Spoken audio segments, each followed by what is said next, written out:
পশ্চিমবঙ্গে তৃণমূল কংগ্রেস সরকারের তো বেশ লম্বা একটা শাসনকাল হয়ে গেল ২০১১ থেকে। হ্যাঁ, ১ দশকেরও বেশি। আর সামনেই ২০২৬-এর বিধানসভা ভোট। তো আজ আমরা একটু বোঝার চেষ্টা করব, মানে বিভিন্ন রিপোর্ট খবরাখবর ঘেঁটে, যে এই সরকারের কাজের খতিয়ানটা আসলে কেমন, আচ্ছা। কি কি ইস্যু ভোটে বড় হয়ে উঠতে পারে, বা ধরুন বিরোধী দলগুলোই বা কি কৌশল নিচ্ছে।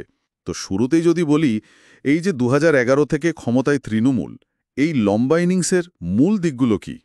দেখুন, তৃণমূলের উত্থানটাই তো ছিল একটা বিরাট পট পরিবর্তনের মধ্যে দিয়ে। মানে সিঙ্গুর, নন্দীগ্রামের সেই জমি আন্দোলন। হ্যাঁ, ৩৪ বছরের বাম শাসনের অবসান। একদম।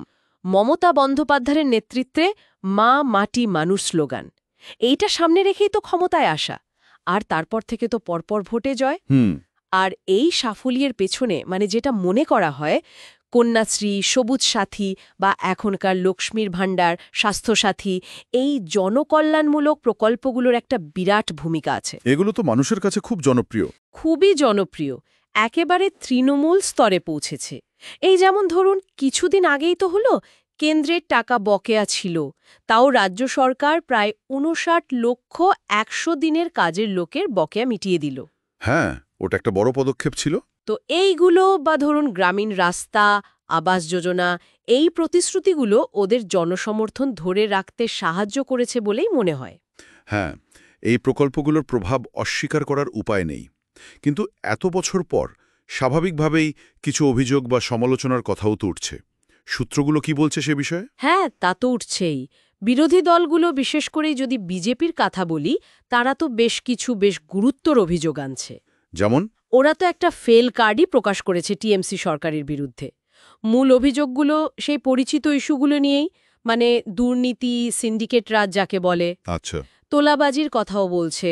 তারপর নতুন শিল্প আসছে না, বেকারত্ব বাড়ছে, আইন শৃঙ্খলার অবনতি হচ্ছে, এইসব আর কি। আর সাম্প্রতিক কিছু ঘটনা? হাসপাতালের ওই পরিস্থিতি, এগুলো সরকারকে বেশ একটু ব্যাকফুটে ফেলেছিল বইকি। হুম।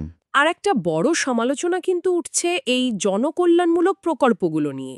মানে এগুলোর বিপুল খরচের জন্য রাজ্যের ঋণের বোঝাটা নাকি বেশ বেড়ে যাচ্ছে। ওহ আচ্ছা, অর্থনৈতিক চাপ। হ্যাঁ, এমনকি শহর এলাকার পুর পরিষেবা নিয়েও তো কিছুদিন আগে মুখ্যমন্ত্রী নিজেই বেশ অসন্তোষ জানালেন। তার মানে ছবিটা বেশ জটিল। একদিকে এই জনপ্রিয় প্রকল্পগুলো, অন্যদিকে এত রকম অভিযোগ। তাহলে ২০২৬-এর ভোটে কোন বিষয়গুলো একদম কেন্দ্রে থাকবে বলে মনে হচ্ছে? দেখুন, কয়েকটা জিনিস তো খুব গুরুত্বপূর্ণ হতে চলেছে। প্রথমত, এই যে জনকল্যাণমূলক প্রকল্পগুলো চলছে, মানে এগুলোর কার্যকারিতা কতটা, আর তার ফলে রাজ্যের অর্থনৈতিক ওপর ঠিক কতটা চাপ পড়ছে, এই ব্যালেন্সটা। ঠিক। দ্বিতীয়ত, শিল্পায়ন আর চাকরি, মানে কর্মসংস্থান। বিরোধীরা যে এটাকে একটা মস্ত বড় ইস্যু করবে, তা নিয়ে কোনো সন্দেহ নেই। এটা তো স্বাভাবিক। তৃতীয়ত, দুর্নীতির অভিযোগগুলো, সেগুলো কতটা বিশ্বাসযোগ্যভাবে মানুষের সামনে তুলে ধরা যাচ্ছে, আর তার সাথে সুশাসনের প্রশ্নটা। হুম। চতুর্থত, একটা ধর্মীয় মেরুকরণের চেষ্টা তো চলছেই। বিজেপি যেমন হিন্দুত্বের লাইনে হাঁটছে, তৃণমূলও নিজেদের মতো করে বাঙালি পরিচিতি বা ধরুন সংখ্যালঘু সমর্থনের ওপর ভরসা রাখছে। এই মেরুকরণের রাজনীতিটা বেশ জটিল। খুবই জটিল। আর পঞ্চমত, একটা নতুন জিনিস কিন্তু সামনে এসেছে, নির্বাচন কমিশনের ভোটার তালিকা সংশোধনের বিশেষ উদ্যোগ, ওই যে স্পেশাল ইন্টেন্সিভ রিভিশন। হ্যাঁ, ওটা নিয়ে তো বেশ বিতর্ক হচ্ছে। হচ্ছে তো, বিরোধী দলগুলো তো সুপ্রিম কোর্ট পর্যন্ত গেছে।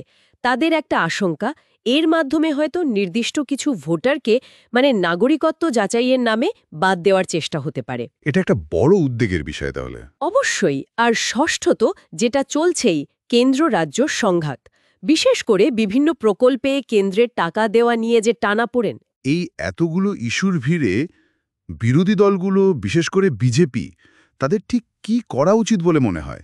জেতার জন্য কৌশলটা কি হওয়া দরকার?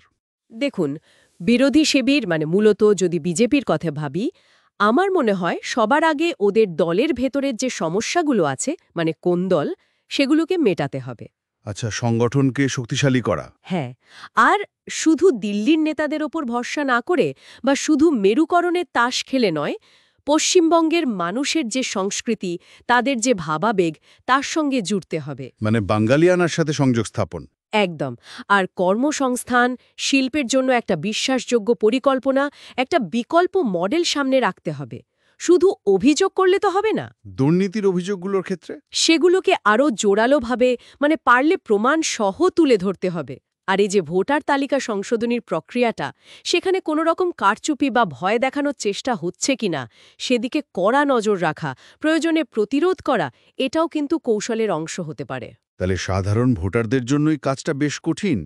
এত প্রতিশ্রুতির ভিড়ে আসল জিনিসটা বোঝা। ভীষণ কঠিন। সাধারণ ভোটারদের কি করা উচিত? আমার মনে হয় প্রতিশ্রুতির ভুলঝুরি দেখে লাভ নেই। কে কতটা কাজ করেছে বা করতে পারবে সেই নিরিখে দলগুলোকে বিচার করা দরকার। বাস্তব কাজের খতিয়ান দেখা। হ্যাঁ, আর এই সাম্প্রদায়িক বিভাজনের ফাঁদে পা দেওয়াটা ঠিক হবে না। দুর্নীতির প্রশ্নে স্বচ্ছতা দাবি করতে হবে, আর নিজেদের ভোটটা গণতান্ত্রিক অধিকারটা বুঝে প্রয়োগ করতে হবে। আর একটা কথাও তো ভাবার আছে, কেন্দ্র রাজ্য সম্পর্ক। অবশ্যই। কেন্দ্র আর রাজ্যের মধ্যে সম্পর্ক ভালো রেখে কোন দল রাজ্যের জন্য বেশি উন্নয়ন আনতে পারবে সেটাও একটা বড় বিবেচনার বিষয়। আজকের এই আলোচনা থেকে একটা জিনিস বেশ স্পষ্ট লাগছে, যে পশ্চিমবঙ্গের আগামী নির্বাচনটা কিন্তু খুবই ইন্টারেস্টিং আর বেশ জটিল হতে চলেছে। একদম। একদিকে এই জনকল্যাণমূলক প্রকল্পগুলোর সাফল্য, অন্যদিকে কিন্তু দুর্নীতি, আর্থিক চাপ, শিল্পের অভাব, এই অভিযোগগুলো রয়েছে। ঠিক। তার সাথে আবার জুড়েছে পরিচিতির রাজনীতি, মেরুকরণের চেষ্টা, আর এখন এই ভোটার তালিকা নিয়েও নতুন বিতর্ক। একদমই তাই। এখন শুধু দেখার এই চ্যালেঞ্জগুলো বিভিন্ন রাজনৈতিক দল কিভাবে সামলায়, আর পশ্চিমবঙ্গের মানুষ শেষ পর্যন্ত কোন বিষয়গুলোকে বেছে নেন, কোনগুলোকে বেশি গুরুত্ব দেন। তবে একটা প্রশ্ন কিন্তু মনে থেকেই যাচ্ছে, এই যে জনকল্যাণ আর অর্থনৈতিক উন্নয়ন, এই দুটোর মধ্যে ভারসাম্য রাখাটা আগামী দিনে পশ্চিমবঙ্গের জন্য ঠিক কতটা কঠিন হবে। এটা একটা বড় চ্যালেঞ্জ কিন্তু।